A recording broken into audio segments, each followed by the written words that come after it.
Welcome to He Did This to Me, the sports podcast from a father and son who happen to be mostly optimistic Knicks, Jets, and Mets fans. My name is Nick, aka Goody, and with me is my old man, aka the big guy, Noel. And just like his name, all we do is win. Let's get to the show. It's time to begin.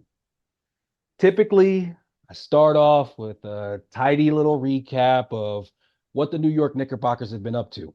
But if you don't know that the New York Knicks are winners of 9 straight and closed out the month of January 14-2, best record in a month since 1994, half a game out of the 2 seed in the Eastern Conference. If you don't know that the dirty ass Miami Heat low bridged my man Julius and dislocated his shoulder, but he's already rehabbing. He'll be all right after the All-Star break. Fingers crossed. Get well soon, Jew. If you don't know that the big Ragu is out here looking like sous chef Curry and cooking all comers in Randall's absence, if you don't know that Jalen Brunson is firmly in the MVP conversation and the sweet sounds of R&B are now officially NBA All-Stars, if you don't know that OG has missed the last 3 games, but it doesn't matter because we got Josh triple-double Hart, Young Deuce is on the loose, Pogo Jericho, Isaiah Blockenstein, and my precious.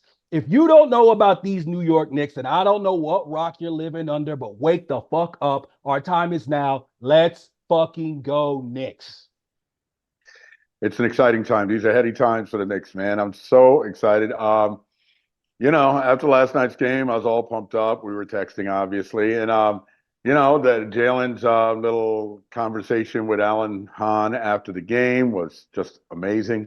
Just 2 times when I just got so amped when Blockenstein did that followed dunk and just screamed under the basket. I was just losing my mind right there. And also, too, Precious Achua, when he obviously, you see, I see that Hartenstein clearly has a connection with the other big men. He works with them. Obviously, they work together all the time. And you could see him having that connection with Mitch. And now he's getting that connection with Precious. And I got to say, Precious has really come up, man. He's been very a pleasant surprise in this trade, really. Listen, Precious is it, okay? I said Precious ain't it a few pods ago. Did say this is the second pod in a row where I got to eat some humble pie and issue an apology for a previous stance, but I couldn't be happier to do it. Precious, man, he's all over the place. He's getting. The rebounding is it's just crazy how we continue to, no matter who we put in that 5-4 spot, they continue to just dominate the boards, especially on the offensive end. Precious last night, he had 12 big rebounds, 8 on the offensive glass. And then the defense against Siakam late. Siakam had a really good start to the game, but in the fourth quarter, he had 2 amazing plays.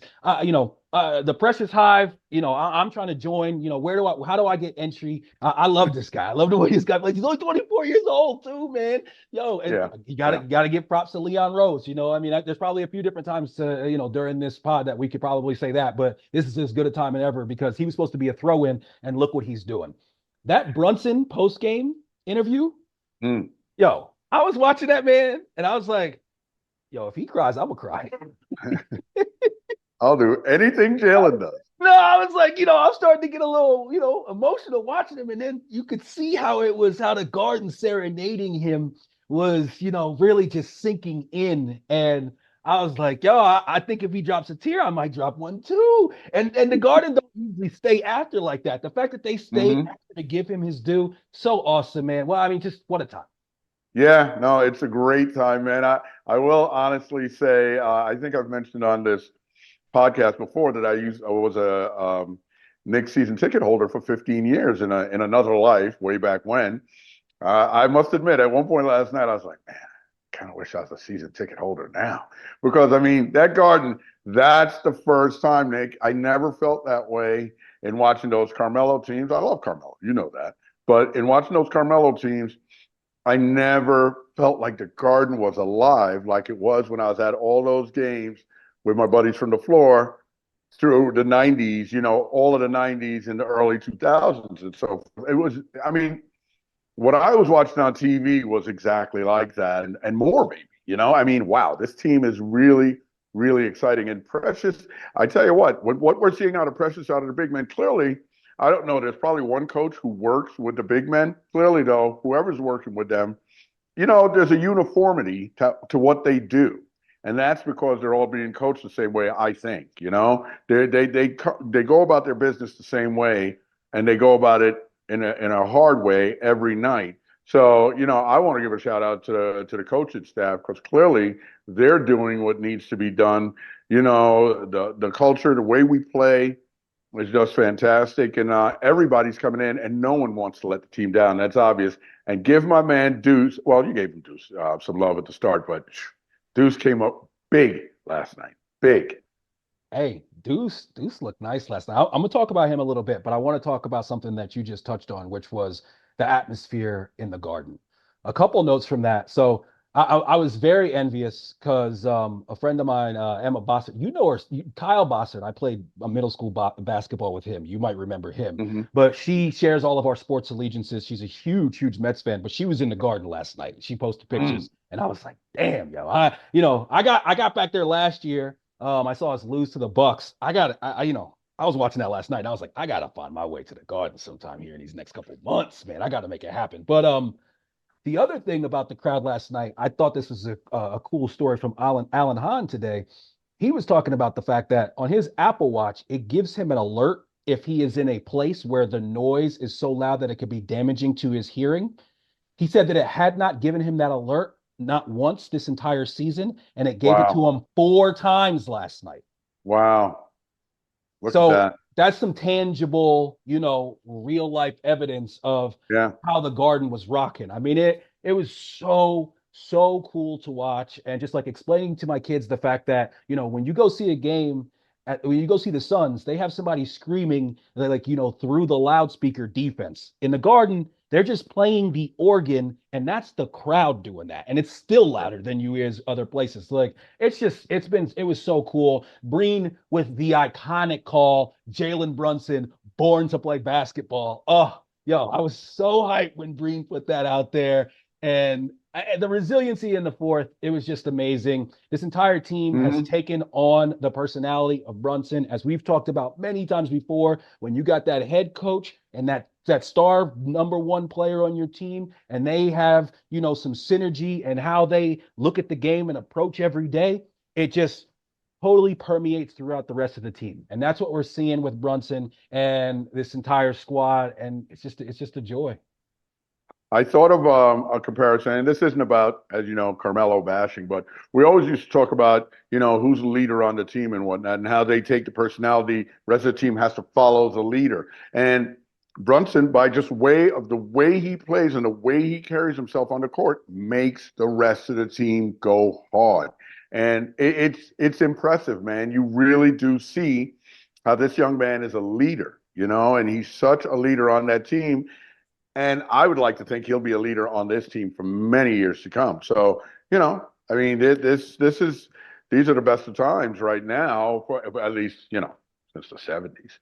Well, no, since the 90s, because the 90s was still better because we went further. But who knows how far we go this year? So we'll see, right? We could usurp all of that. Yeah. I mean, listen, the sky's the limit at this point, especially if we can get healthy by the end of the season. If we can get, some Julius and some Robinson both healthy by the end of the season, I really feel very optimistic about what we possibly could do. The thing about Brunson, and this I thought was a great point that I heard made by Tim Legler today on his podcast. He was saying how when you have somebody on your team who is so great under pressure, it takes more pressure off of the other guys. The other guys Mhm. just feel like, hey, we're going to be all right. And like at the end of the game, how many Knicks teams have we seen that it gets so Oh, frantic at the end of the game and we end up doing some bullshit where we don't even get off a shot or something like that or get some terrible shot? And with this team, with Brunson that he is going to get himself or somebody else a decent shot most of the time. yeah, And whatever shot he gets up at whatever angle he gets it up, it's probably going down. And I'm telling you, I don't know. These cats around the league, they need to, put out a memo or something. Stop talking shit to this guy. Stop yeah, talking shit to this guy and stop talking shit to this team because this is like 2 nights in a row where you had that guy Sexton. He wants to the little bull.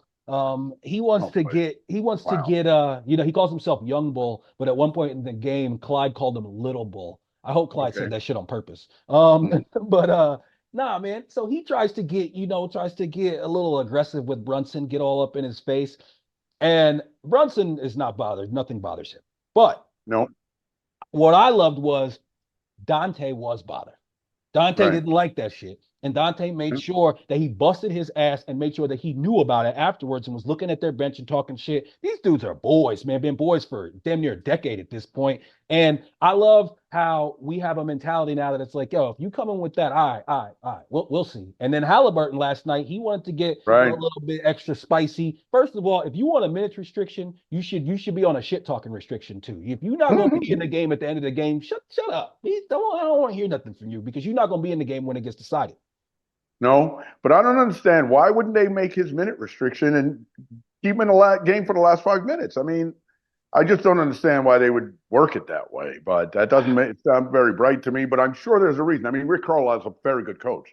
He has to have had to have given that consideration. But what, he didn't play for the entire fourth quarter, did he? No, I listen. I I'm absolutely. good with him not playing, but I just think it's foolish.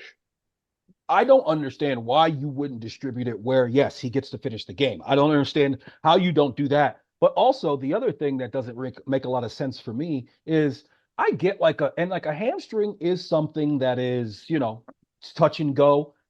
Tyrese Halliburton looked great last night. He didn't look like Really he was did. tired. He didn't look like his hammy was tight. He's getting out on the brink and dunking on cats, hitting fadeaway step back threes.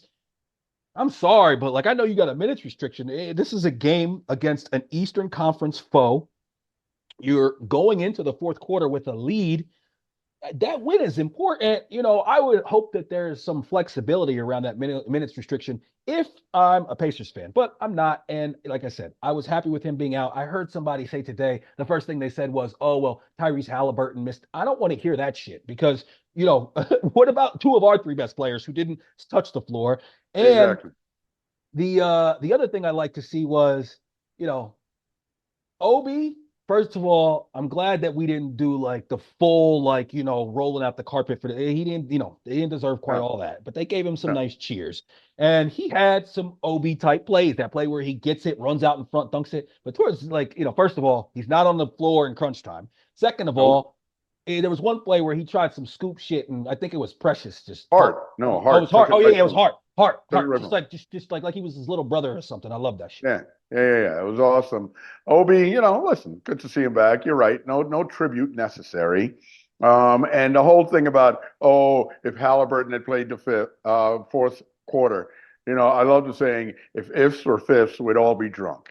So it's just stupid. Come on, come on. It didn't work out that way. And if Julius had played and like you say, OG, but listen, man, this team is ready. They're coming hard every night. They're playing a smart game of basketball. They don't panic when they're down, especially why would you in the NBA where, let's face it, a 20-point lead really doesn't mean anything unless they're leading by 20 with, say, less than 5 minutes. And Now I you're don't panic when they're down either. That's the other thing right. is that when I saw they Yep. were down 15, I was like, we'll be all right.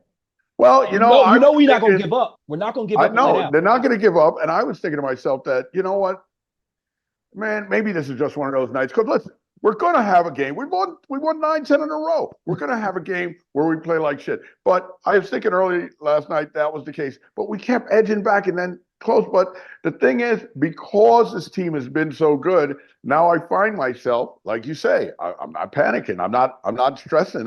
I think it's going to work out in the end, and it does, and it has. So I mean, this must be what it's like when you have like, teams that win, I mean, a lot of games in the season, more than 50 or, 50 some odd games. So listen, man, like you said, the sky's the limit. I have to tell you, Nick, and this may be talking crazy. I don't know that I really want to make any trades right now. Uh, Any trades. if it's a Okay. trade, if it's first of all, the overall chemistry is so good right now that you feel like you don't want to change it. But we also just added a couple players, and it seems like it added to our chemistry. So you got to Right. trust in Leon no matter what with that. But my thing is that if we're making a trade right now, it's got to be a Fournier plus maybe a first and a second at the most Right. for a player back. If it's anything where we're shipping out anybody, unless it's because you can't change the starting lineup. DiVincenzo's played. No, He's played. no. He's There's played no what? way I'm taking DiVincenzo out of the starting lineup. Him Exactly. along Brunson. They're too good. They got It's to stay together. they play well too together. I mean, the guy has just really stepped up in Julius's absence. He's had what 20, 33, and 28 in the last three Hmm. games, Hmm. and Hmm. then also played very, very good defense, both one-on-one and off the ball. Love what he's doing. And yeah, I mean, we were able to pull that game out yesterday at the end. But the refs tried their best to fucking take the game away from us. It was a very badly officiated game the entire game, Dad. It was the badly officiated the entire game. Brunson's getting slapped in the face all game, all game. He's getting pissed off at the refs. And that play where they got where Brunson got punched in the face and then went down, and they pick it up and dunk the ball to be back up by 1 point after we had come back and finally pushed over that threshold and gotten the lead. There's so many. I mean, Dad, how many times have we seen in when we're watching basketball where a guy gets hit like that and the ref doesn't necessarily notice it, but he notices he gets hit, guy hits the ground. Brunson may sometimes he's not a flopper. He's not a guy who's going to roll around on the ground because if he didn't actually get hit. And Hmm. for them to just let that play continue to play out, where also the other thing is right there, if you may go ahead and make that call and it's the wrong call, Indiana can challenge to Hmm. be able to get. But if there's no call made, you can't challenge. They should be the refs should be trained to do that, just like the football refs let the plays play out at the end. It's kind of the opposite, Right. but the same. Right. And I mean, the guy goes down. That's just call the late whistle and go ahead and make the call. But you know what? It doesn't matter because this guy, he's just got so much moxie and just comes right back, goes straight through the contact and one. When he started yelling at the crowd right after that, I mean, I was losing my mind, screaming expletives like he was at, the MSG crowd, though I was doing it for 2,500 miles away. And in addition to that, when Precious, man, that when he was walking and screaming directly at Hartenstein, That was so awesome. awesome. It was like he was pumped and he didn't know what to do. And like Hartenstein started screaming at him, so he just started screaming back at him. I made that a sticker. I'll be sending that to you whenever Precious does that, does something for the foreseeable future. Yeah, no, I mean, come on, man. That game last night had so many highlights. I mean, just it was fantastic, man. And I mean, talk about tough play. Listen, now we have tomorrow night to look forward to against the Lakers. You know, LeBron and AD are coming back for that. Well, AD, we're never sure, but LeBron, I think, is coming back for that. I mean, AD, I think will be back if he's healthy enough. I just don't. I think his injury Right, is more serious than LeBron's. That's what I think. I don't know. right. But it's going to be a tough game. I mean, and listen, man, it's going to be a tough game, but I obviously feel we can win. And, I don't know. What more can I say? Precious, precious, precious. I mean, come on. The guy's awesome. He's awesome. He's awesome. It'll be, I think if OG plays, I think we win by 15 plus. I just see it's and him, this whole elbow thing, the first night that he missed the Mm. game, it was like, oh, he just aggravated it right before the game. No big deal. It's a first night of a back-to-back. Then he's out. Then he's out again. And it's like, what's going on with this elbow? I hope it's not that big of a deal. We need him. We need him back in the lineup like, ASAP. Yeah, no, it concerns me. You hope these things don't linger. Hey, I know, I know you're very optimistic about Randall and all that. I find it a little concerning that no one's. I've not heard anyone say an actual. I mean, they say he has a separated shoulder and he's starting rehab, and they're going to reevaluate in 2 weeks. That sort of scares me. I'd much rather be hearing we believe he'll be back in 2 weeks or 3 weeks or whatever. I don't want to. In 2 weeks, I don't want to hear. I'm just nervous. That's all I'm saying. See, I'm I nervous don't about what could come. I don't interpret it like that at all. I interpret it like reevaluating in 2 to 3 weeks is that best case scenario, he could be back in 2 to 3 weeks. Worst case scenario, in 2 to 3 weeks, then we're gonna say, all right, hey, it's gonna be another 2 weeks. So I think Right. that to me, that's what reevaluated 2 to 3 weeks seems like. Pretty much everybody other than Ian Begley in the media is they're reporting on it optimistically, and I definitely I trust in the Shams and the Wojs, the most. They seem to be the guys who always, get it first and get it right. So I'm not worried about Julius. And also the other thing is I've seen like a lot of stuff. Like he was at some function with his kid the other day. His arm's not in any sort of sling or anything like that. Like, Mm. listen, man, and he's Julius, man. That motherfucker's a rock. He'll be all right. Julius might be back. Hey, Tibbs the other day called him he actually at one point said day to day. There's a chance that Julius might run out of the tunnel on Saturday. There's a chance. You never Oh, know with this come guy. on. You never Take it. know. Let's go.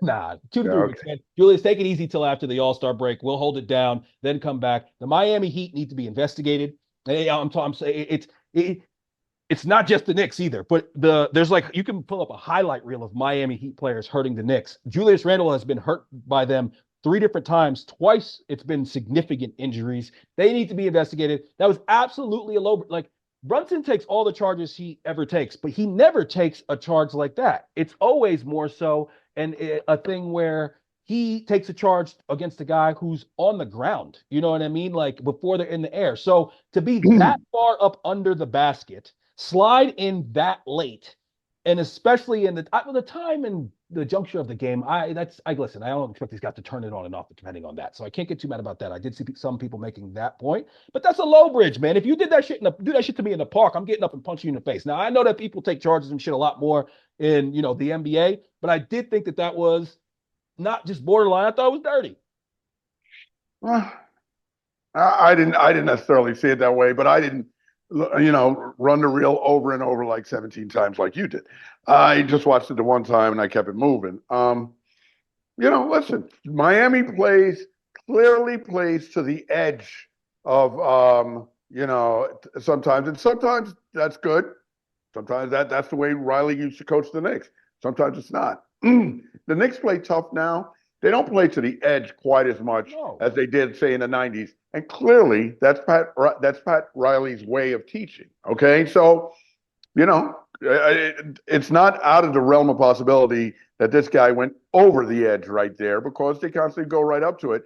And honestly, seeing how hard the Knicks play and how well they play defensively, clearly that's not necessary. You don't have to play that well to play that way to be that good defensively. I think that Pat Riley made that a mandate of the way to play with the Knicks back in the day because, to be very frank, in the '90s, we didn't have that very athletic a team. Or So not he like was just just straight like, talent. We had right. But now we have talent. Mhm. And I don't know if he needs to be doing that in Miami or not. I don't know. But now we have talent and we don't need to be doing that sort of thing, and we don't. And it's a better, well, we couldn't play that way now. You'd foul out in 4 minutes. So, Right. it's just a different game. Right. Great to see that Julius also got the All-Star nod. Yes.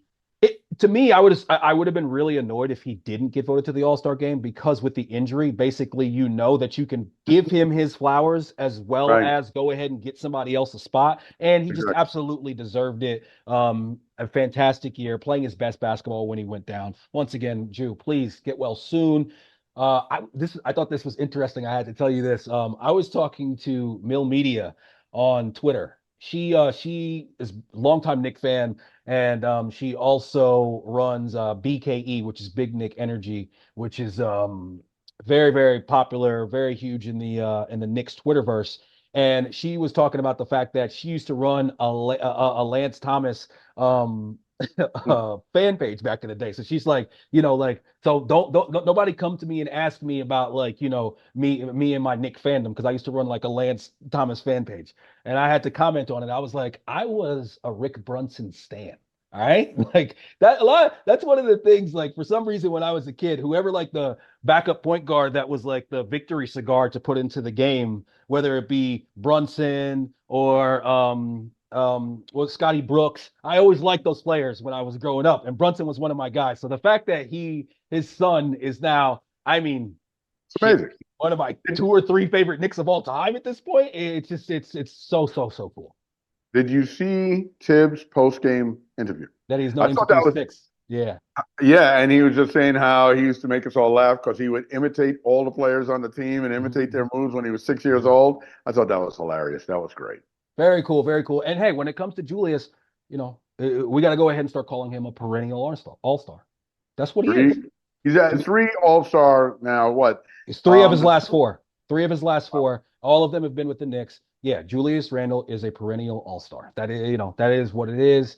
Your boy Deuce, like you said, 16 big points yesterday, 46% from three for the entire season. And It's yesterday, unbelievable. he's dribbling and going to the hole and finishing Hmm. on gets. Hmm. Hmm. Yo, Deuce. And once again, Leon Rose, we knew we had him. We knew we had him waiting in the wings. Last night I was watching the game and I was like, quick, who? Oh, wow. That's a lot coming from you, especially being Mr. Quick. But I I love Deuce, and I like his energy. I love his defense. And listen, man, this guy brings it every night. It's not always perfect, but he's going to bring it. And it's just a question of how it's going to work out. So I like what Deuce brings. Like I said, Nick, I don't want to bring in some like Malcolm Brogdon guy, and now Deuce is nailed to the bench. We don't see him no more. I know. Hold on. I know So you're that the saying one right doesn't make. now, no, but are you saying that right this second, right now, that if we could Mm. trade Evan Fournier and a first for Brogdon, you would do it or no? I don't know if I do it, Nick, because now whose minutes is Brogdon going to take? Let them figure that shit out, Yeah, man. I know, but let them figure it out. But let's us figure it out, and let's us obviously opine on it. I think that I don't want to stifle Deuce right now, and frankly, I don't want to stifle Grimes. Okay, he's been playing better too. So one of those guys is going to be the odd man out if you bring somebody else in.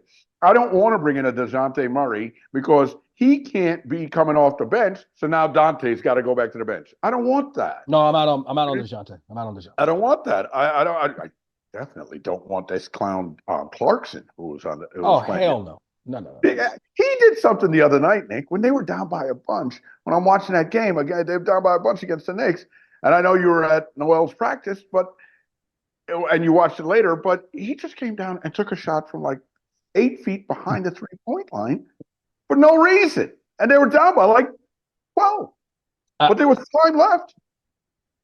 Come on, Listen, man. I think that Tibbs was probably in Leon Rose's office saying, "Hey, get me OG." I think he's probably in Leon Rose's office saying, "Keep that fucking guy away from here." Oh my He's just, God. they're just not. They're not Tibbs or Knicks type players. That's not. Not But serious people. and we have a certain way that we carry ourselves on the court, and it's from top to bottom. And listen, maybe if you got here, you would tighten it up, you would switch it up pretty quick. But I don't know. I don't. Yeah, I'm good on Clarkson.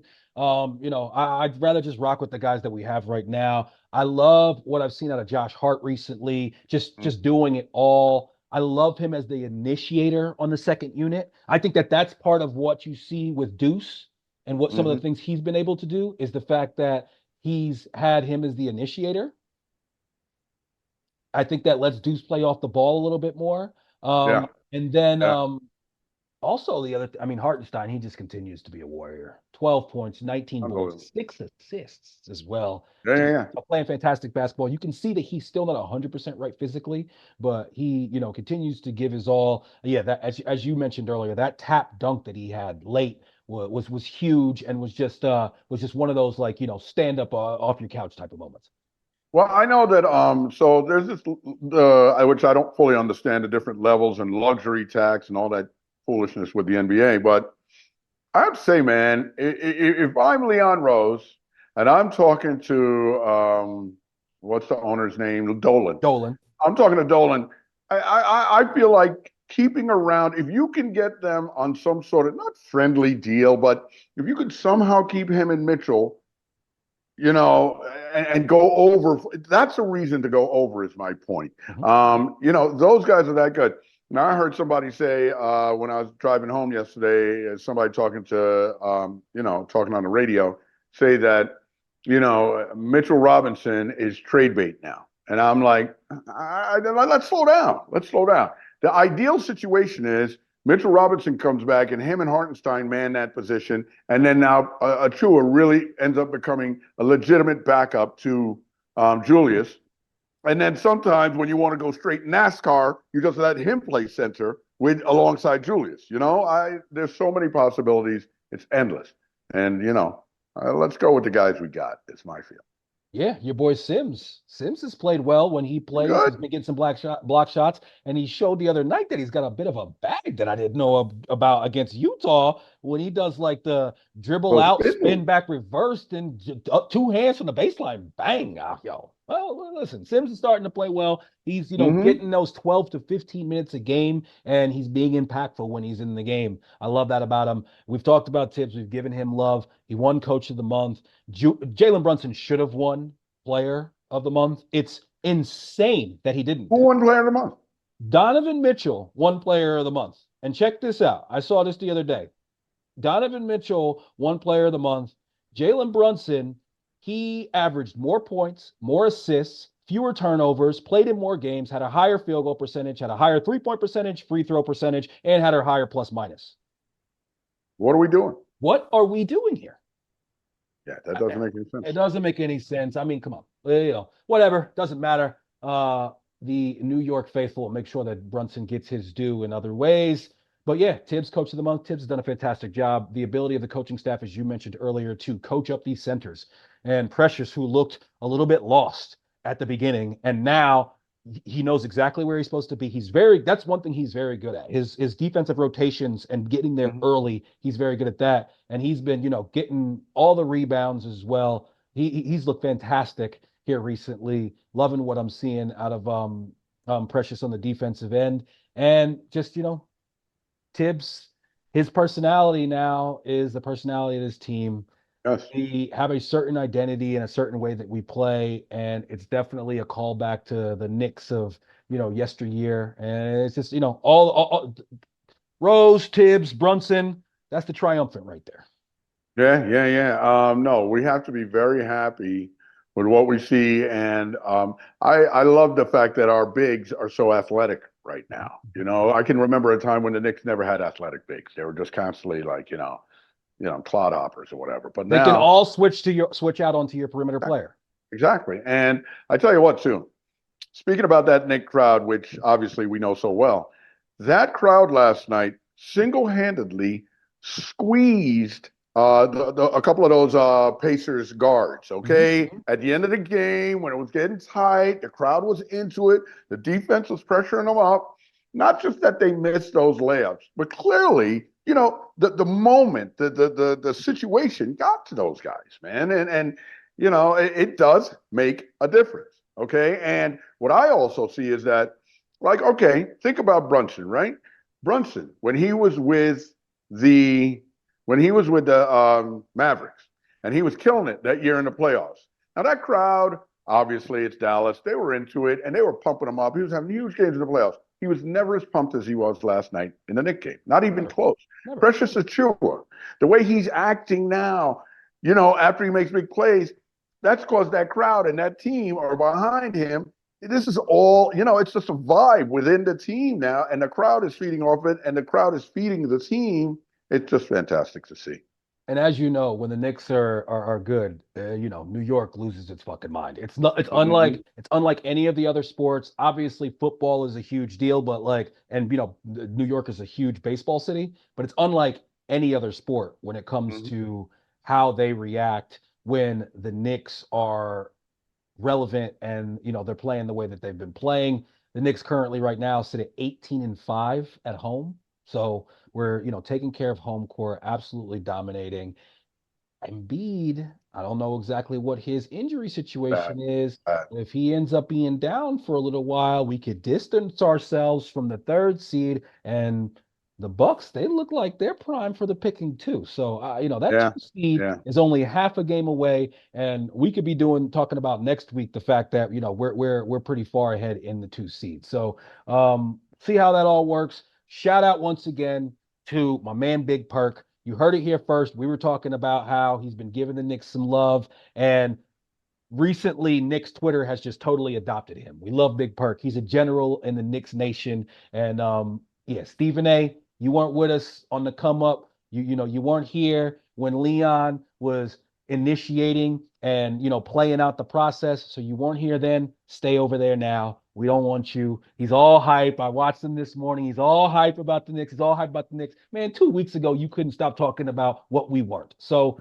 keep that energy. We don't need you, Stephen A. We don't need you. He's gonna be at the Garden tomorrow night for Knicks Lakers, and he's gonna have to he's gonna have to graft for a little bit longer before I go ahead and just open him back, open him, welcome him back with open arms.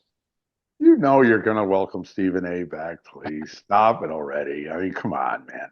I mean, look, Stephen A. He's a bit of a front runner for the Knicks, but you know what, man? Honestly, Nick, I've known a lot of Knicks fans the same way. Because I don't know. Some people they don't want to jump in with both feet because if things go wrong, they don't want to feel like the rug got pulled out from under them. Well, guess what? It's called being a fan. So grow up. You Yeah, know. exactly. But hey, let's continue to look forward.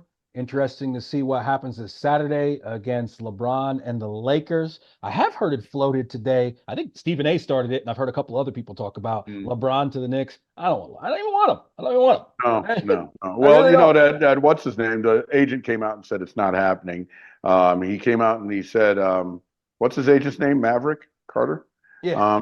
He came out and he said that LeBron is not being traded. LeBron is not going to request a trade. So he came out. Yeah. I mean, I don't see And him I wouldn't doing want that. him either, Nick. I don't want him. Honestly, it was like so. Basically, you'd be sending Fournier and some number one picks, and say Julius out to get LeBron back. And I'm like, Oh no. That's not what I saw. What I saw was just that's picks. what I heard. What I No. saw was I just picks. heard But my Julius would thing go is too. that I There'd be no think that sense in having them both on the same team. no, well, yeah, I hear you. Listen, I don't care. There's so many reasons. I don't think he fits on the current squad. I don't want the ball in Brunson's hands less. I don't want less defensive OG on the floor. All those things, and I don't want to win with him. I want to win with these guys. And Yeah, that's the thing is that we have a lot of guys now that they're not all homegrown. They're not guys that we necessarily drafted, but yeah, but there are guys. they're homemade. They're not Mm-hmm. homegrown, but they're homemade. They're guys who came Mm-hmm. here Well and said. then leveled up as Knicks. And so, yeah, I don't want any of them. Forget them. We got it, man. Listen, man. It's just New York basketball, man. I'm so hyped. I can't wait. It's like I woke up this morning like quickly, and the first thing I thought about when I woke up this morning was like, the Knicks. Like I wanted to like get on. I was like, yo, I need to. Who's talking about the Knicks right now? I need to devour all the content. But yeah, man, it's good times. Orange and blue skies. Let's go Knicks. Let's go next. Absolutely. All right, let's move on to the New York Jets. New York Jets had a pretty big article written over 30 different sources um, talking about just the Jets atmosphere last season and some of the things that went on behind closed doors with the coaching staff. It was quite the expose. It did get some legs out in the media this week, just talking about specifically, I felt like it really did not portray Salah in a great light. It didn't portray Hack in a great light, and it didn't portray Rodgers in the best light either, though him not quite as severe as the other two. What do you think of the article? What do you think of the implications of the article? Talk to me, big guy. Um, Honestly, Nick, I don't get that worked up about stuff like this because number one, I don't know if it's all true. But like you say, there were many sources. So let's say that a lot of it is true. I think that a lot of the things people say, it's people's opinions and what they think. And okay, Rogers is the GM and so forth. And did he have some influence? I'm sure he did. But I don't. It's a rival GM and an AFC GM who said that. Right. Okay. And right, Nick. But now, how does he know that? Okay. Is Rogers calling him? No, he doesn't know it that way. Is he hearing it from somebody else in the building? Maybe it's that way. But how does this opposing GM know that to tell some reporter that? Well, That's first of all, it is an opinion, but I think he's right. probably basing his opinion on his dealing with the Jets since Rodgers has been there. But my point is, okay, so I'm dealing with the Jets. I'm talking um, to Joe Douglas or his people. I just don't know, Nick. I mean, I don't know. I don't even know what that means necessarily. Did Aaron Rodgers did he have them bring in some people he liked and who he wanted to play with? Of course he did, and I don't have a problem with that. Did they work out? No, that's the thing I have a problem with. But any big time quarterback would bring in people that he thought would help, and I'm sure Rodgers didn't bring in people that he thought would suck, but maybe he was looking at them with rose-colored glasses because they're friends. Maybe. But, we need to not do that anymore.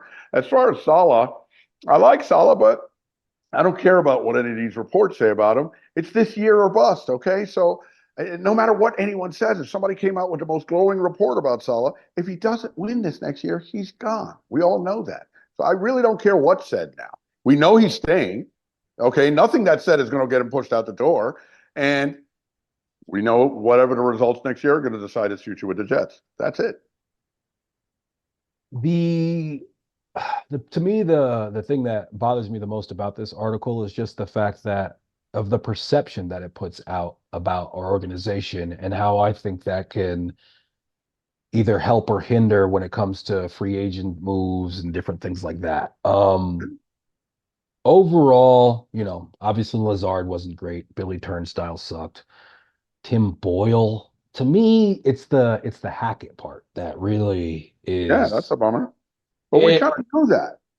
But first of all, the fact that, in hindsight, we say, hey, man, if we have this guy Hackett and we have Rodgers, we've seen them have so much success together. Get that part. But then, I mean, it's kind of been shown now with this guy Hackett that both with his stint in Denver and with how things went last year for the Jets, if he don't got Aaron Rodgers, he's not any type of great offensive mind. He's not some guy who, levels these guys up. And now we're getting reports that the guys inside the locker room felt that way. The fact that he was not putting them in a great position to be successful, which I said multiple times throughout the season that it felt that way. The fact that the guys inside the locker room actually feel that way is distressing to me. I do think that I mean, it's not that I think. We know that you're right as far as the fact that he is going to get another year, Salah that is. And by the way, the article was written, we should give credit, by Diana Rossini and Zach Rosenblatt. And yeah, I do think that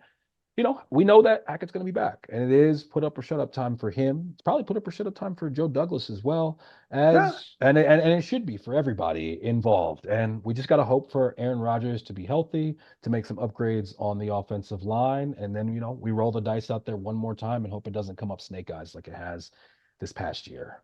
Let's I'm let's let's let's look at this though, Nick. Let's remember back, okay? And listen, I don't think Hackett's very good. Okay, I mean he's okay, but he'll probably be great once Rodgers is healthy and running his offense. But I forget which game it was, but Zach Wilson had his best game. Played great.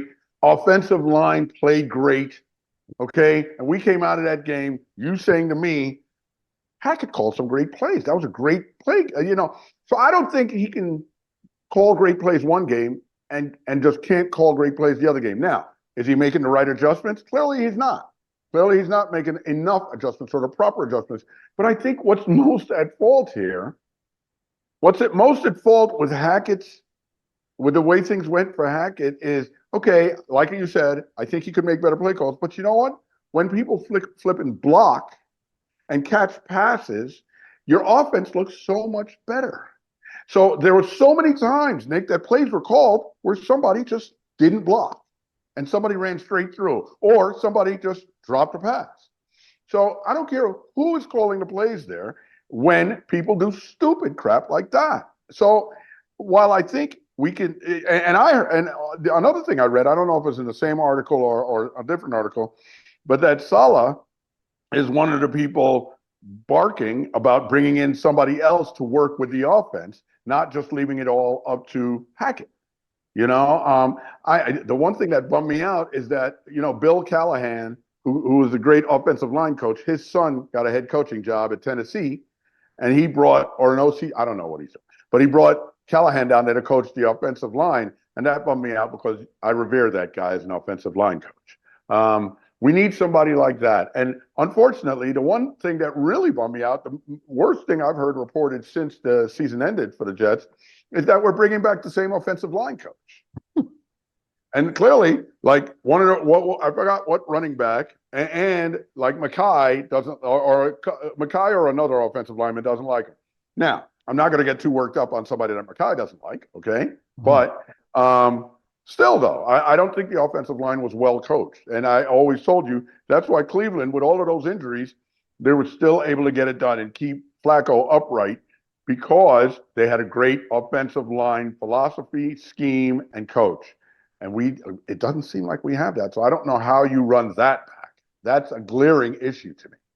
I think some of it is talent. I think some of it is coaching. I think with Hackett in particular, yeah, you and I, we have our opinions. The fact that players and coaches in the Jets locker room have this opinion of Hackett is what's so alarming. I mean, one of the Jets coaches, he was quoted as saying, "It's just a fucking mess. Something has to change," when talking about the offense. And they say that multiple players weren't happy with the roles and didn't feel like they were being put in a position to succeed. So listen, we'll see. It is what it is. We're gonna have to run it back. I would love it if we would get rid of Hackett. I would love it if we would bring somebody else in. But you know what? Hackett's best coaching ability probably is the fact that he lets Aaron Rodgers do his thing.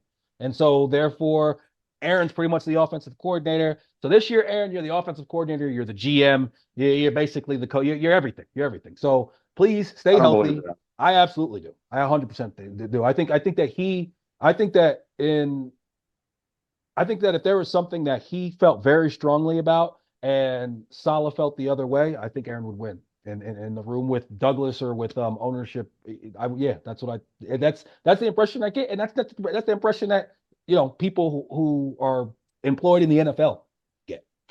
It's the easiest narrative to embrace, Nick. It's the easiest and sexiest conspiracy theory to embrace. So you think this Why rival would they GM? come out? Why would they come out and write an article to say, "Hey, that Aaron Rod, what's his name, Robert Saleh is doing a great job," and blah blah blah. Well, nobody's going to write No that, one's going to write that because we sucked and he didn't do a great right? job. But Exactly. but So you got to also write something cutting and. But I don't think that this other GM in the NFL is out here just trying to feed a theory and trying to give a hot take. I think he's being asked a reporter who he talks with, and he gives his take. Right. And it's a But take that's one that guy. I it's don't. a take by that's been it's a take that's been it's been put out there since before the season by quite a few people. So I think there's something there. That's all. No, we'll see. All right. Moving on, what do you think of this whole? There's been a lot of talk this past week with these minimum games for postseason awards in the NBA. You got to play at least 65 games out of the 82, Hmm. and you have to play 20 minutes per game in those games. This has come up recently, specifically with Halliburton and Embiid. Halliburton, he actually the game that he got hurt, he only played 13, so that doesn't even count towards his 65. And with Hmm. him, he has a supermax contract where if he's able to make an all NBA team, he makes instead of 200, he makes like 250. So it's like worth $50 million to him, which is, Hmm. obviously a very large number. What do you think of that new thing that the NBA is doing and, how it affects those end of season rewards? Do you think it's something that awards? Do you think it's something that is good for the league, bad for the league, or are you indifferent? I'm kind of indifferent because look, it's a rule that came about simply because of people sitting out, not because they didn't want to hinder guys getting their bonuses or whatever. Mhm. They wanted to hinder guys sitting out and not showing up. When, frankly, if I was a younger father and I took my kid to a game to see Michael Jordan come into town, which is what I did, and he just sat out for load management, that would have pissed me off. Okay, and that's so the people that pay everybody's salary are these fans and the TV sponsors. Neither of them want to see people sitting out 20 games a year. So now look, 65 games. That's asking guys to play 79% of the games. It's not an outlandish ask. Now, are some guys going to get hurt by the wayside? Yeah, maybe so. But you know what? A lot of rules cut both ways. And this isn't perfect. Maybe they'll have to tweak it in some way, but I get the purpose. And listen, if players are that upset about it, there will be another collective bargaining agreement at some point where they'll have to negotiate that into their contract. But the NBA is never going to, and the players will never seem to want to be arguing for the fact that guys should be allowed to play less games. So while I get Halliburton's plight and it sucks for him, man, it just sucks, guy. I don't know what to tell you. If I got a fast car and I can't drive over 65, but my car's faster than yours, and I get pulled over, I can't say, but Your Honor, I got a fast car. I mean, it's just the way it is. Got to make one set of rules for everybody. Absolutely. I have zero problem with it. I love it, in fact. The only thing that I think you could tweak is maybe the 20 minutes again. Like that game that I Halliburton heard that's not plays. the case. I heard somebody, I don't remember who, Nick, on TV earlier say, no, it's not 20 minutes. And I didn't hear anything more than that because I was working, but I I heard don't. that on Barton Hahn. I don't know if it's Yeah, I I don't know heard if it, but then it's I heard the other side, so I don't know which is. fair. I'll look into that. Listen, you shouldn't win MVP. You shouldn't be all NBA if you're playing, 65, less than 65 games. Like, how Great. can you argue that when you're missing almost a third of the season, how can you argue that, you're so valuable for your team? It's just a part of the game is how available are you? And the other Exactly. thing is when we look back on the guys who got all this money into the league, the guys who made this league blow up and become so profitable. We're talking, in the 90s, the Jordans, the Ewings of the league. I mean, Jordan was playing 82 as he was, playing in 82 something games almost every single season. Patrick Ewing, Mhm. he's got huge ice on his 7 foot knees after every game. And Patrick Ewing starting in 87, 88, he plays 82, 80, 82, 81, 82, 81, 79, 79, 76, 78.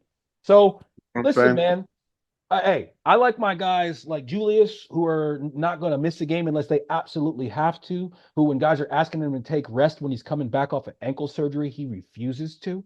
And at the end of the day, if you don't play in 65 games, you shouldn't be eligible for any of those awards. I don't care how good you are in the other games. And it should, like you said, because of Popovich and what he started with the whole load management thing, something had to be done. And sometimes the correction is going to be a little bit too far in one direction, and you got to kind of figure it out and meet in the middle. But I'm totally fine with this. I love it, in fact. you know what that is, Nick. Yeah. World's smallest violin, bro. Come on, tell your story walking. All right. Last week, he had the NFL Championship weekend playoffs. The Ravens, your boy Lamar, I was a little. He looks so good. Listen, I heard some people saying that Lamar choked. Okay. I I wouldn't go think that. that's a bit much as to Yeah, say he choked, but there was definitely some passes that he just totally missed. That interception was brutal that he threw. terrible. And this was a legacy. We talked about it last week. This was one of those legacy type games for Lamar Jackson where it's like, okay, you need to get to that next level. You need some huge playoff performances. You get a chance to knock out a guy like Patty Mahomes, and he dropped the ball. He didn't play well, and I thought that both him and the offensive coordinator did Mm-hmm. not have their best moments this past They did Sunday. not. They had one of their worst games of the season this past Sunday, and second half, the defense locked Mahomes and them up. Okay, they didn't score in the second half, so these guys had a chance to come back. Now, listen, your man, this guy Zay Flowers really shit the bed. Okay, I mean, on two separate occasions in that one drive where he does the most imbecilic taunting foul ever. It takes away from like a 45-yard play. It gives up 15 yards there. And then the fumble going into the end zone after McCole Hardman did virtually the exact same thing the week before.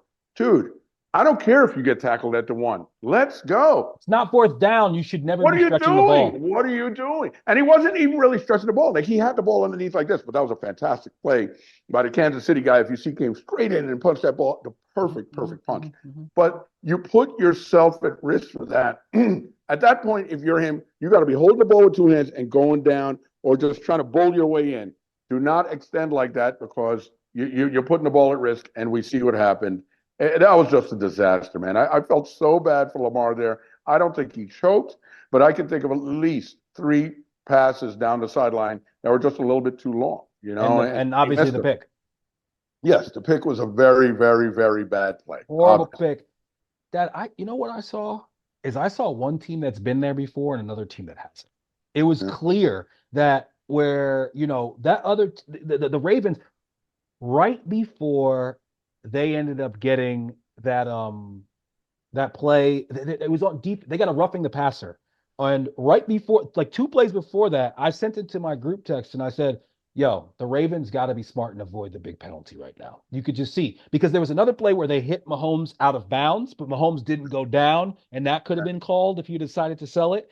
And you could just see that they were just a little bit too hype and just trying to, live on that edge and, make Mahomes pay. And then it ended up biting them in the ass very soon after that. They got Yeah. that roughing the passer call. The Chiefs just looked like they had been there before. And, you know, Kelsey goats the guy into a penalty. And you Hmm. could tell he was laughing at him right afterwards. It's like, why? Don't let him play you like that, And when you go against a team like that, and they have the ability to not only play virtual mistake-free football, but then also goad you into some mistakes. And then when it counts and there just needs to be a play, whether it be a stop or a first down, they've been here before. They know how to do it. They get it done. It's to jump back to the Knicks. It's one of the things that I love that I see with us happening to us this season is we're learning how to win close games at the end of the game. And I think that'll Yeah. pay dividends later on in the season. And clearly the Chiefs, I mean, with their dominant run that they've had recently, they feel totally at home and comfortable in those types of situations. Absolutely. I mean, as does their coach, Andy Reid, who I think is one of the best coaches in the game and has been for years and will continue to be for years as long as he sticks around. Um, I think that the Chiefs, I mean, listen, man, they're just something else, man. And I can't say enough about what I think. I love the tight end position, and I think that Kelsey is just really, really a great tight end. You I can't mean, play zone against them. You you can't do it. cannot play zone against them because that guy will eat you up. And I heard somebody talking about, the whole comparison, say like Brady Gronk versus Mahomes Kelsey. And listen, Gronk takes an edge because of his blocking ability. I'll give him that. But Kelsey's a much better pass catcher and route Much runner. better. Yeah, Ooh, he's a better pass catcher than Mahomes. ooh. I Because don't know Nick, about he's much better. That, more that Gronk I is big and he's strong. Gronk couldn't have caught that pass that Kelsey turned around and dove for. No way Gronk makes that. No, Gronk would do some back shoulder shit like that sometimes. And the thing He about would Gronk is never make that that play. he could have three people draped all over him, and he's just like That's right. he's like a That's right. polar bear out there on He's the field. bigger and He stronger. He's ran pretty bigger and good routes, and stronger. he had very good Bigger and stronger. I don't chemistry. think he's the pass catcher this guy is. Oh, I He- don't. Yeah, I don't think. Listen, you could argue that Kelsey's better. I don't think. I don't think it's the gap is close. It's very close. Oh, I think it's very close because Okay, I think Gronk far outdoes him in the blocking area. I mean, Kelsey's a decent blocker, but Gronk was an exceptional blocker. He was an offensive lineman out there. I mean, Gronk right. was amazing with that, and that made a huge difference. I mean, depending on the offense that you're running, that could be the most important thing on your offense. So I give him that. I love Gronk. Gronk was great, but man, I just love what Kelsey does. But listen, there's another great tight end on the other side of the field next week too, and George Kittle. So we'll see. We'll Yeah, see. yeah. And George Kittle and the Niners, they moved on. They were able to beat the Lions. The Lions, your man Dan Gamble, as I like to call him. Yo, man, I understand this is the way you play. You got a certain moxie about you, and hey, this is what we do, and they go for it more than anybody else does. But when they had a chance to go from two possessions to three in the third quarter, go from up 14 to up 17, and they decided to go for it, I immediately, Stupid. before I was like, no, Stupid. no, no, because it's a possession thing. It's a possession thing where it's like, yo, you That's gotta, right. the difference between going, it's not, just four more points and like, well, oh, you're still within 14. Like, no, no, no. It's a Right. very, very big difference. And it was also a momentum thing at that point. You Huge. needed to just slow everything down. Do you feel better, up 17 and kicking the ball off? Or up 14 and then having the ball. And the other thing about that was it's not like they could have gotten the first down and still would have been on like what, the 20 something, the 30. Like it's not like they were Right. like right there and they're easily going to Right. score. So you don't even give yourself that huge of an advantage. I did not understand that. I thought that was so silly. And then I thought the time after that they didn't kick the field goal, they should have went ahead because the field goal to tie the game. Why don't you want to tie the game? Why don't you want to tie the game? I don't understand how You you really just want to don't go kick a for it? field goal to Oh tie man. the game. You can Oh. tie the game right here and just make the game longer but you go for it. And if you don't make it, you're just dead fucked. And I'm like, what is this guy doing? And I get it that you're man Campbell and, you got to be a tough guy and whatnot. But, dude, this is an example of not being there before, Nick, and getting all caught up and ginned up. Dude, just play it cool. Play it smart. Lengthen the game, okay? Not kicking that last field goal and not tying the game, you have just shortened the game incredibly. If I'm not mistaken, they held the ball the rest of the game after that. Not though. I don't know about the rest of the game. I think after that after that second one, no, because they scored again. Because they were only up 3. They were only up 27-33. But they scored again. But the thing is that listen, you got this guy. Now you're down 2 possessions. Now you're down 2 possessions. Now so it's over. It's over. It's over. And you get down there and you run the ball, and you end up having to use your last timeout. When they did go down and they knew that. So at that point, if you don't have to use your last timeout, you can kick the ball off, call 3 timeouts, get 3 stops, call 3 timeouts. Instead, now you have to do the onside kick, and they're able to salt the game away because you run the ball right there. You cannot run the ball right there. You have to pass it. You're on I think they were inside the 5-yard line. You cannot run the ball right there. You have to pass it. You have to know time and score. I know that there's been times earlier in the game where you run it on 3rd and 12 and you get it, but this is not the time for that. Again, like you said, hasn't been there before. I did not understand that. And, he cost this team in this city a chance. The whole thing is that you're going against Brock Purdy, who I don't believe he's as much of a game manager as everybody says he is. I think that he's a pretty good quarterback and he's done a good job with that team. But if I'm the opposite team, all right, Brock, the game's tied now. It's the 4th quarter. Give the ball back to you. Let's see what you're going to do. Instead, you give them the ball back with the momentum of their defense running off the field, having just made a 4th down stop both times. I think Bosa even said that was the turning point of the game, he thought. Of course. It's just, it was just such a lack of understanding of time, situation, and momentum. Right. And now listen, I do understand how, look, you put me or you in that position. Who knows if we make the right decision or not? But that's why you need people around you to say, Dan, think about this right here. Like somebody up in the booth screaming in your ear saying, Dan, you got to kick right here. You got to take the points right here. Now, I don't know if he had somebody like that and he just ripped his earphones off and he's like, we're going for it. So I don't know what he did, but clearly it was not the right decision. And I thought that, like you said, I thought that in real time. I'm being totally honest here. I thought it was a bad decision, but I'm no pro football coach. Dan Campbell knows a hell of a lot more than I do, but he was wrong that time. Wrong time, wrong situation. Your boy Dan Campbell, he dropped the ball. Tune in next week for our Super Bowl 48 preview, including the big guy lock and some slick Nick props. Catch us every week on YouTube or wherever you find your podcasts. Please follow, like, comment, and subscribe, and make sure you hit that notification button on all platforms. Really appreciate all the love. We try to stay as current as possible, so episodes will drop on Thursdays or Fridays, depending on the Knicks schedule. You can find us on all socials at he_did this to me. Love you, big guy. Love you, kid.